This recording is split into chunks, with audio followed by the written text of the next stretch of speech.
Okay. So, I want to begin with just checking in with you to see, like, how does it feel in your body right now? Are you feeling stress? On a level of 1 to 10, what level of stress do you feel in your body? And you can say it aloud or you can put it in the chat, whichever's comfortable. Give it an 8. Okay. I see another 8, 4, 2, 2. Okay. So, we are going to begin with a deep breathing exercise, and this helps calm the sympathetic nervous system. Sometimes when we get really anxious or emotional, it's because our brains are not getting the oxygen that they need because we're breathing too shallow. And so I invite you to just sit back. If you can, sit back in a chair, letting your feet relax on the floor, letting your back relax against the seat. And we're going to begin with a big, deep exhale through the mouth. So,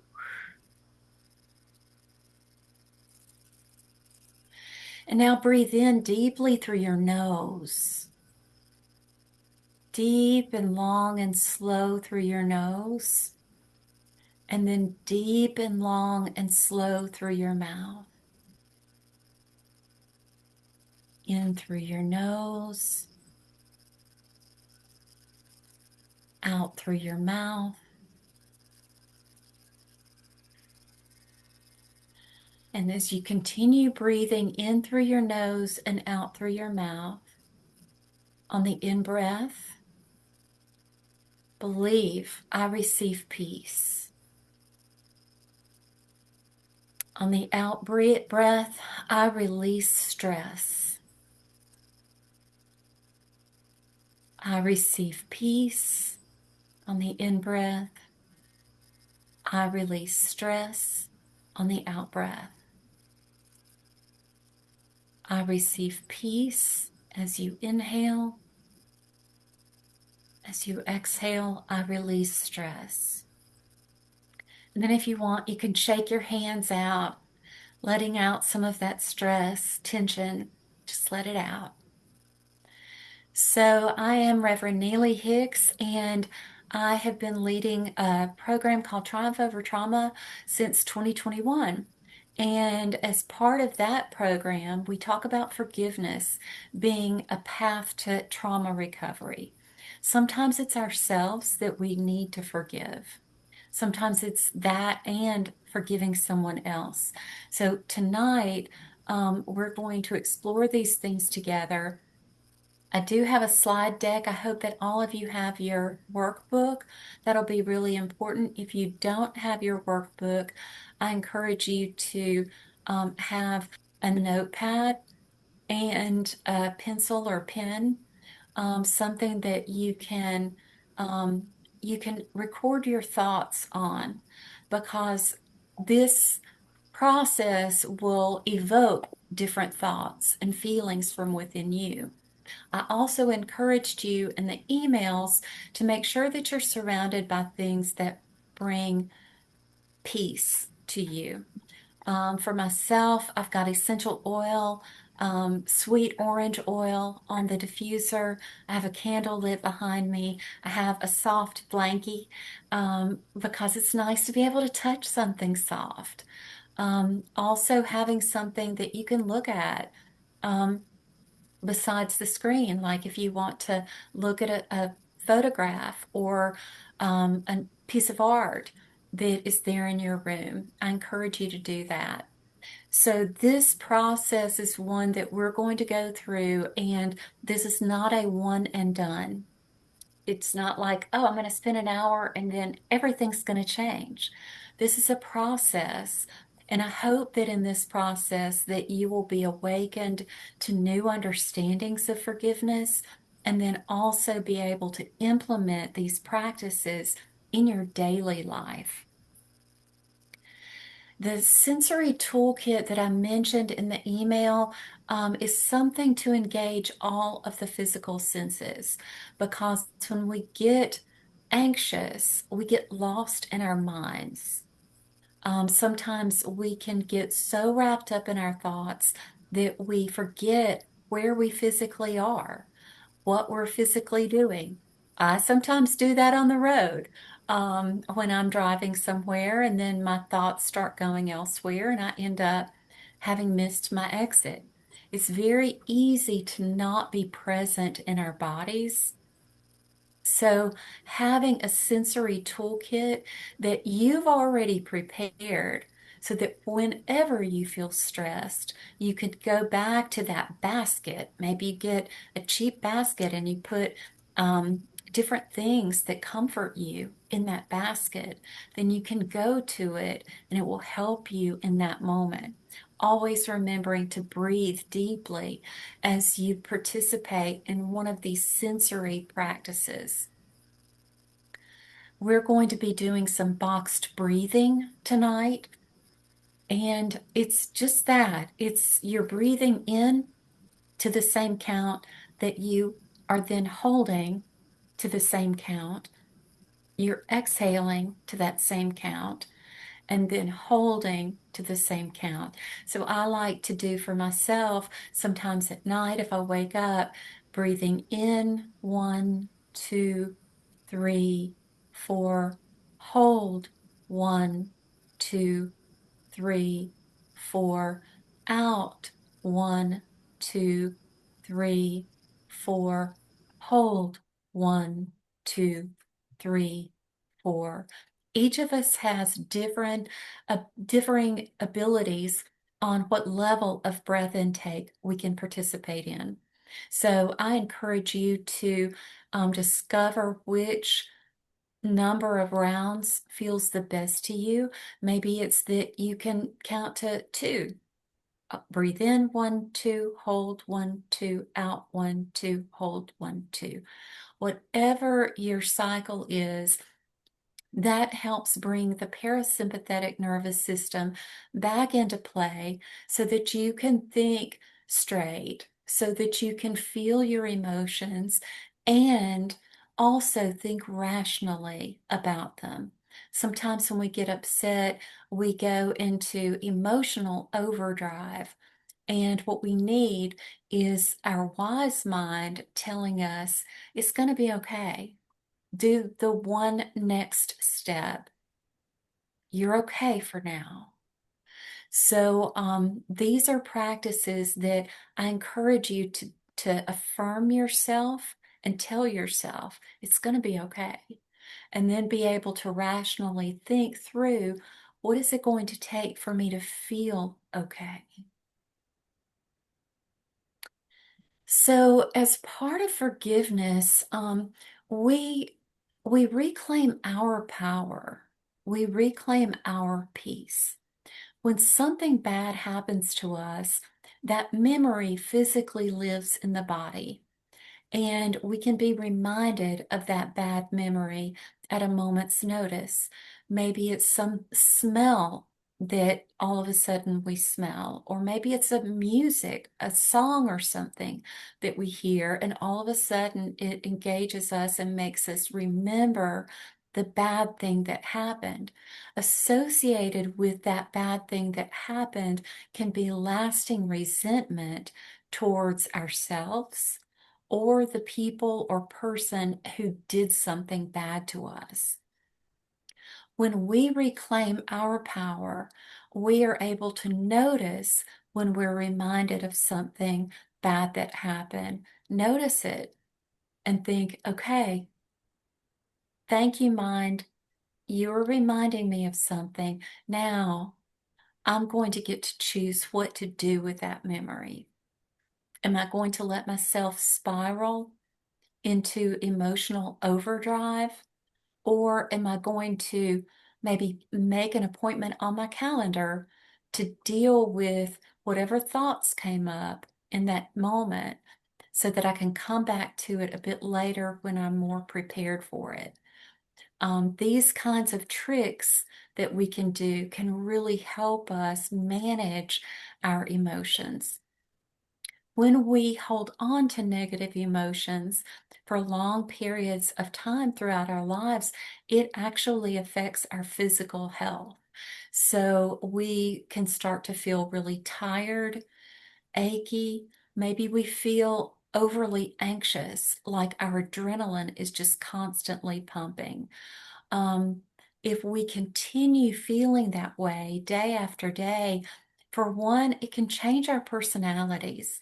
And we all need to realize that we should never give anybody else power to change the beauty of who we are. I'm going to say that again. Don't let anyone have the power to take away the beautiful person and soul that you are.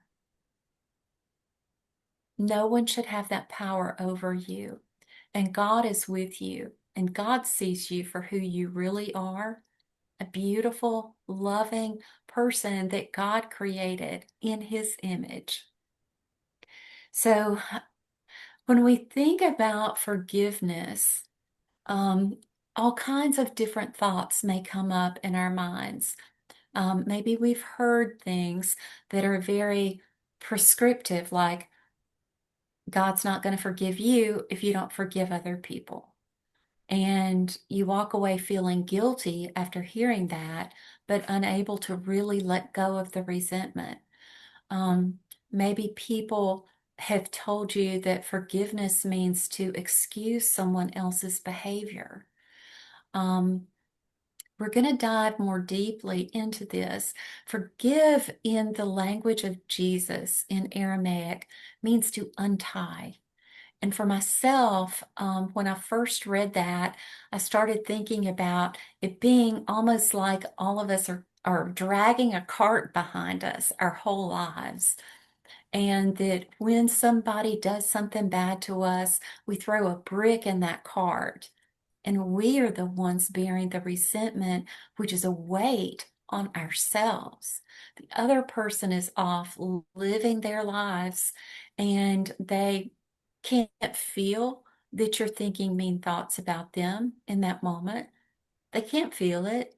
They're not mind readers. You're not going to be able to poke a voodoo doll and make them feel something bad. Like that doesn't work that way. So when you hold on to resentment towards someone else, you are actually making yourself feel bad and allowing the other person to steal your joy.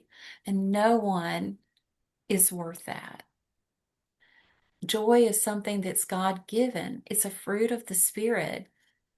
And when we let the weight of this world drag us down and even bury our spirits like there's rubble on top of them, we need to find ways to dig out of that rubble. And we also need other people to help dig with us because the beauty is there underneath it all. What forgiveness is it is releasing the hook that somebody else has on you, the ability to change your mood in an instant by a mere thought of that person, bearing resentment, almost hoping that something bad happens to them, or even laughing when something bad does happen to them. Um, there's no deep satisfaction in rejoicing over someone else's bad fortune, even if you feel like they deserved it, because that's not your truest self. Your truest self is at peace with yourself, at peace with others, and letting go of what happened, um, and trusting God to deal with the justice side of things. Um, Number two, forgiveness means choosing whether or not reconciliation will actually help you live an abundant life. We know that in the scriptures where it talks about, if someone refuses to listen to you or whatever, that you should shake the dust off your sandals and move on. You don't keep going back to the place that you are getting hurt. So it does not mean just staying in a relationship whether it's workplace or personal or whatever, where someone is actively harming you. PJ, can you show your shirt to everyone? Let's see if you're, I can't see everyone right now. Can you say something so that you appear on other people's screens? Oh, okay. Sure thing. My shirt says boundaries make your skin glow. I love that t-shirt. And that's exactly what this is saying is that, um, and on to the third step is that setting your boundaries is important. If you think about raising a child without boundaries is not only going to get harmed themselves, but they are likely to harm other people because they've never had the boundaries set for them. And so when we establish boundaries in our adult lives, not only does it secure our safety, emotional and physical safety, it also gives the other person a chance to change their ways, to recognize and respect your boundary, and then to choose and know, okay, if I'm going to stay in relationship with this person, then this is what I must do in order to have a healthy relationship with them. If they choose not to abide by those boundaries, letting them go is the best thing for you and also potentially for them because they will have had, hopefully, they will have learned a lesson. I can't treat people the way that I've been treating this person. So it gives them a chance to change their ways in future relationships. Boundaries are very important. And I know that coming off of the holidays, sometimes people have uh, real problems because they feel like they don't know how to set boundaries with families over the holidays. Maybe they feel like their boundaries were crossed. Um, but forgiveness does not mean erasing boundaries. It doesn't mean lying down and letting people walk all over you. It means that the other person is not going to get to control your mood. And finally, it helps us achieve and maintain an inner sense of peace and self control.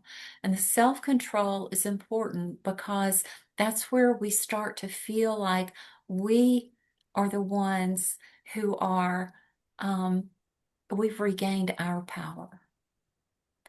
So I want to pause there and see if anybody has any questions about this or thoughts about it. And you can put them in the chat or you can share.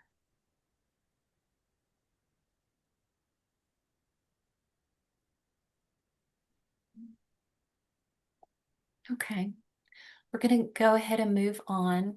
Maybe the chat will update if you I'll say, do. sorry. That's okay, go Oh, ahead.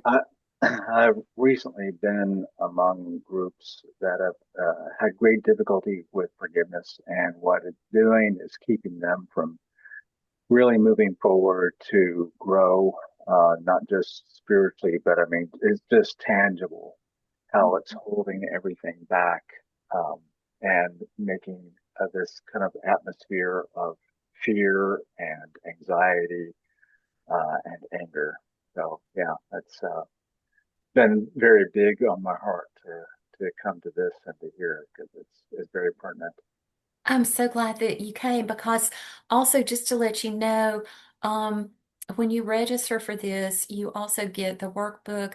You will get a recording of this for the people who've joined and a couple others who couldn't join but registered. And you are absolutely welcome to copy the workbook and to lead other people through this process if it benefits you. So I'm going to jump back in just to make sure that we stay on track with time. I do see, okay, yay to have the workbook. And then, Catherine, relationships can end after many years because one of the people doesn't let the other grow. That's so true. That's so true. And we can give them the chance to let us grow, or we can make other decisions. The big thing is realizing that this process is for you. It's not for the other person. Like this is your choice to forgive. Um, it is it is not something that anyone is enforcing on you. And so this is going to be the process that we move through tonight. And I'm going to guide you through each one of these steps. And as I do, you will have time for self-reflection, and I will turn on some soothing music for you during these times. So the big thing is for tonight's practice is to start small, start close in. If we take on something that is huge and connected with so many different emotions in this first workshop, then it might feel overwhelming and you might not go back to the practice. So I encourage you to, if you've not already chosen, first of all, your intention. What is it that you want to regain? So I'm going to move forward. And this is where you get some time to reflect. So we'll take a few minutes and I'm going to stop sharing, but to think about what is it that you want to reclaim.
As you contemplate what you want to regain, you may also think about feelings that you lost.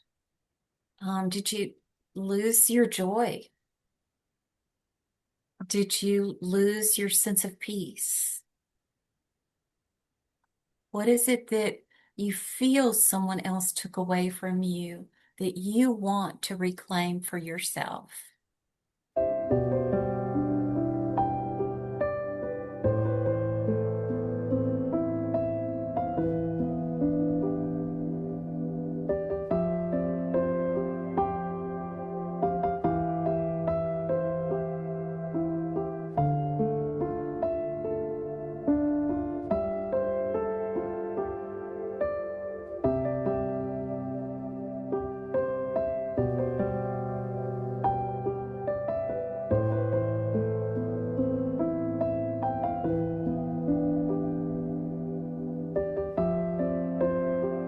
We are all worthy of peace. We are all worthy, not because of what we do, but because who we are, that we're human. that God made us, that, being able to claim, I'm a beautiful, wonderful person. Sometimes the negative self-talk is the most damaging. We say things to ourselves that we would never say to someone we care about, or even someone who's our enemy. We can talk really badly to ourselves. And when those thoughts arise, notice them. And that noticing them is the first step. Noticing that they have come to roost, but also making note, okay, I'm going to deal with that thought later. Um, and or simply thinking, okay, thanks for the warning. I'm on to the next thing. You know, brain, you're trying to warn me of something you're fearful of or whatever. Okay, thanks for the warning. I'm on to the next thing. But however you can be able to deal with that, not letting those feelings of negativity overtake you, but simply knowing that you are God's beloved. Nothing, nothing in the world, and no one, nobody can ever take away your belovedness. Continue moving through your breath work. If you start to feel anxious, breathing in through your nose, and you can hold, breathing out through your mouth and hold, and then continue to repeat. We're going to move back to the slideshow and move into the next step. Let's see. It's not letting me. Hold on.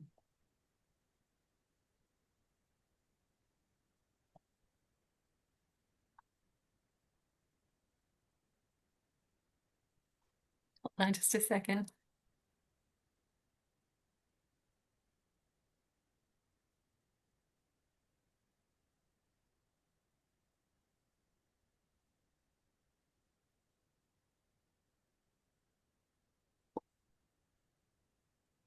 Okay.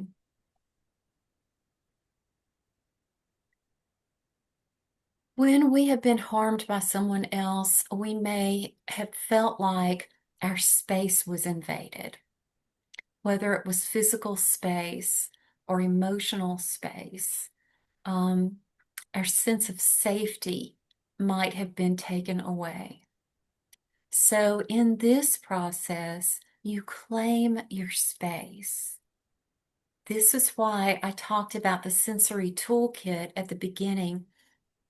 When you're able to get the things around you, surrounding you in a lovely environment where you feel comfortable and you feel safe, it is saying to myself, I'm worthy of creating a lovely space. We get things all prettied up for the holidays, don't we? We put out our decorations. If we're making dinner for someone, we might get out our fine china. Take the time to create a space that makes you feel loved. So now in your workbook, I want you to take time to think about what space can you claim that really helps you feel comforted and at peace.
and you take time for yourself and create that space that you feel cozy and comfortable in. If it's outdoors and with the loveliness of the world in a park or wherever, what is that space? Not forgetting the space that you've already set for yourself tonight with a candle or comfortable clothes or your favorite beverage. Be good to yourself.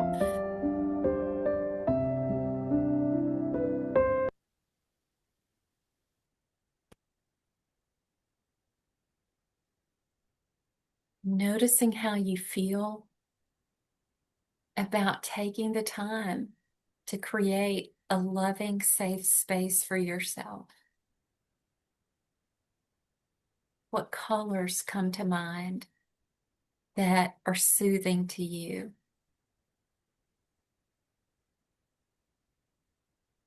What scent is soothing to you? Is it fresh baked cinnamon rolls? There's candles that you can get for that. Even having a stick of cinnamon, um, or to have an orange peel, if you don't have access to essential oils, something that makes you feel fresh. Because what we're doing is as we move into the process of forgiveness, we have to make sure that our cups are full. Because if we go into the process feeling already depleted, it's not going to be helpful. We need to build up our sense of belovedness, our sense of self-care, our sense of reclaiming our space and being excited about the intention that we've set, being more excited about the intention and getting that, whether it's peace or joy or whatever, than the weight of the resentment. Because when we move towards intention, that entices us to get to the other side. It's like running a race. It's going to feel great when I get through that big flag or whatever it is, the big banner at the end. You prep and you strengthen yourself so that you can achieve that goal that you can see in your mind. Can you see yourself as living free and joyfully? What would you look like if you did that? How would life be better for you? We're going to continue moving through. Um, and let me see if I can. Okay. So, again, filling our cup, filling our hearts with warmth and love helps us feel regulated and balanced. Um, I know that for myself, when I look at an image of my daughter, um, it makes my belly feel warm. I feel strong and connected. I think connected is probably the best word. Um, each of us have different things that make us feel good and feel loved and feel like we are loving people. Um, thinking about this again replenishes yourself and your strength so that you can go into the next step. So I'm going to give you a few moments to think about what it is that fills your heart and concentrate on that. One of my favorite scriptures from the book of Philippians in the Bible um, says, and I'm paraphrasing, whatever is true, whatever is lovely, whatever is noble, if there's anything worthy of praise, think on these things, and the God of peace will be with you. It's impossible to feel both fear and gratitude in the same moment. So filling ourselves up with gratitude for someone we love. Feeling that love, that's going to help get you through this next step. So I'll give you time to self-reflect.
I want to do a check-in with you and see how you are feeling on a scale of 1 to 10. So if you want to say it or if you want to put it in the chat, what level of stress are you feeling? 1.5, 4, 2, 2.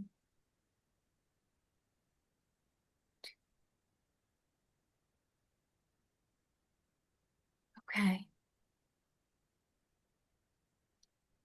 thank you. So just remembering to breathe through this. As we enter this next step, you're going to be calling to mind one thing that you would like to forgive. Um, to, mm, I'm seeing Ruth Ann's comment. Yes. Mm. Oh,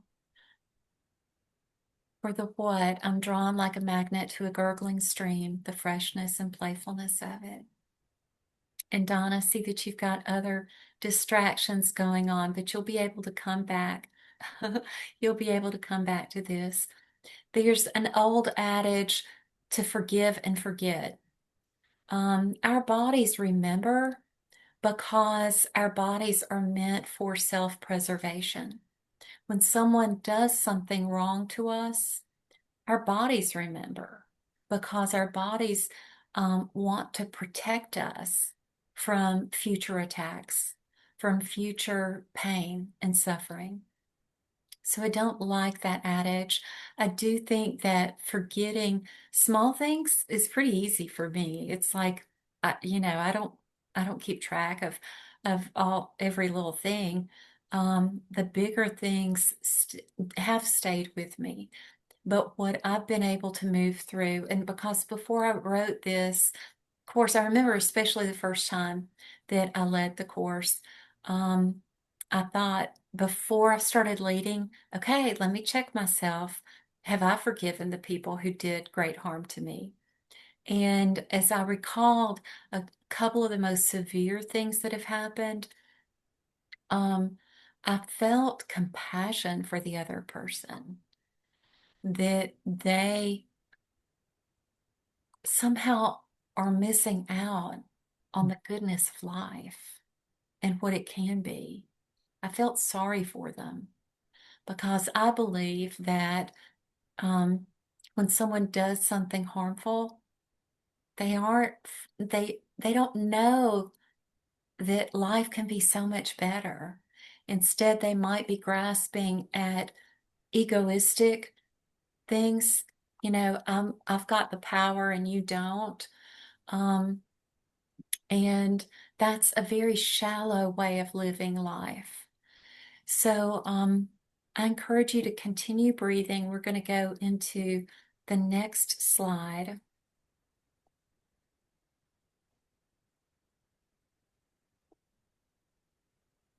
So now that you have been able to come down somewhat from those initial first numbers of 8 and the higher numbers into something a bit lowered, slowly introduce the person whose memory currently negatively affects your mood and your sense of safety, and contemplate the power that you want to reclaim, returning back to your intention and thinking, I'm willing to let go of this because there's something better on the horizon for me.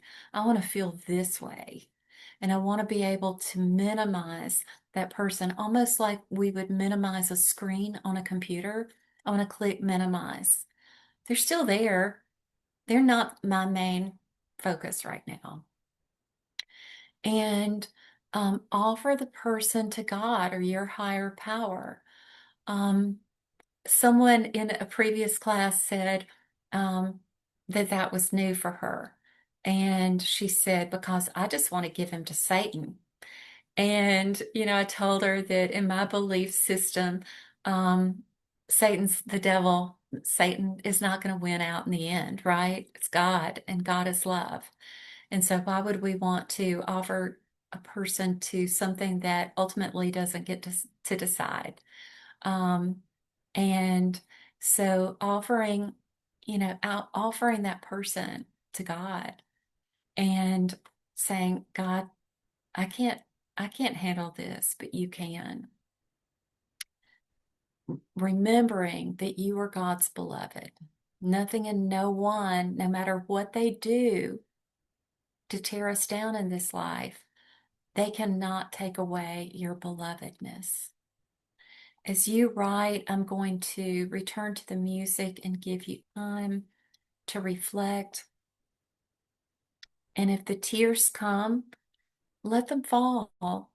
Tears are sometimes an offering of the soul, the language of the soul, um, expressing things that words cannot.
This is a short workshop, and you may have wanted to spend more time on any one of these things. So I encourage you to continue doing this program. Um, I want to just check in and see how everyone is doing. Scale of 1 to 10. Um, it's hard sometimes to think about the things that have been done to us. Um, I think one of the things that it's also an old adage that not forgiving someone is like drinking poison and believe and thinking and drinking poison thinking you're going to kill the other person. And what does drinking poison do? It kills us. It kills the soul. So so that's why this is so important on the journey to recovery from trauma, from daily life. I am 61 now, and I think I've seen some older people just kind of turn sour, you know, as they get older and bitter. And I don't want to do that. I want to be somebody else. So I practice this for myself, and the memories will still pop up for you. You will still have the pain. And that's what I felt when when I asked myself before my first course, leading the first course was have I forgiven them? I felt compassion for them. Still felt the pain in my body from what happened. The pain may stay with you, but regaining control over your mood, over your sense of present peace is something that is worth the strength training that this practice does. I know that we are just 3 minutes to the hour, and I do want to lead us through a final self-soothing exercise. There's one listed in your workbook that's a shaking exercise, and so we'll do a variation of that. First of all, I invite you to warm your hands. And once you've warmed them, start massaging with your right hand the left side of your neck, just one side at a time, massaging as deep as you like, and continue moving down your arm and almost lifting the skin up off of the bone.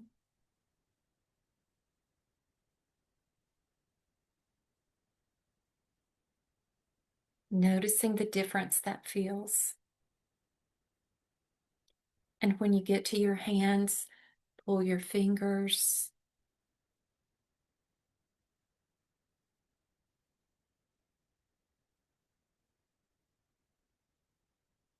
slow and steady and intentionally, like you are at a massage uh, spa.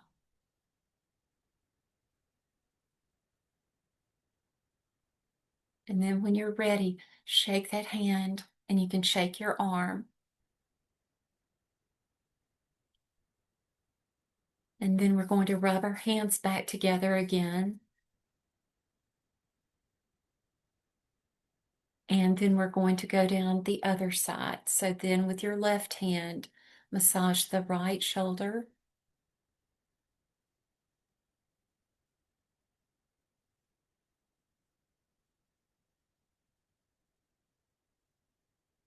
Moving down the arm.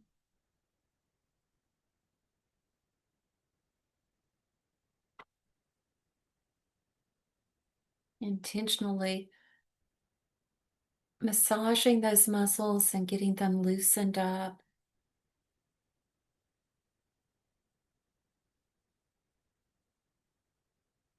And then each finger,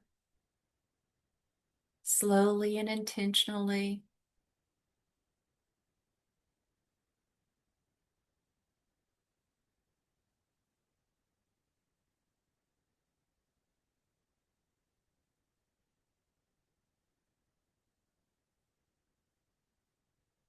And then shake that hand. Let your shoulders get soft and rounded. If you want to do a neck roll, what you have done tonight is powerful and it can also be draining. So be sure to drink plenty of water. And we're going to close in uh, a prayer that many of you might have heard before.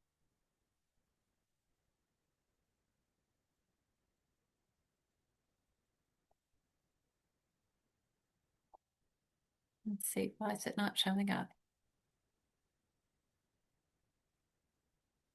Let me go back. And this is the prayer of serenity. So I'll put it up here on my screen. And I think everyone is muted so we can each read this aloud, which can be powerful to hear our own voices say this. God, grant me the serenity to accept the things I cannot change, courage to change the things I can, and the wisdom to know the difference. I pray that your evening is filled with peace, and I pray that you remember the breath exercises, and that you treat yourself like you would someone else you really love. What kind of care would you give? Um, would you want to run a hot bubble bath and soak for a while?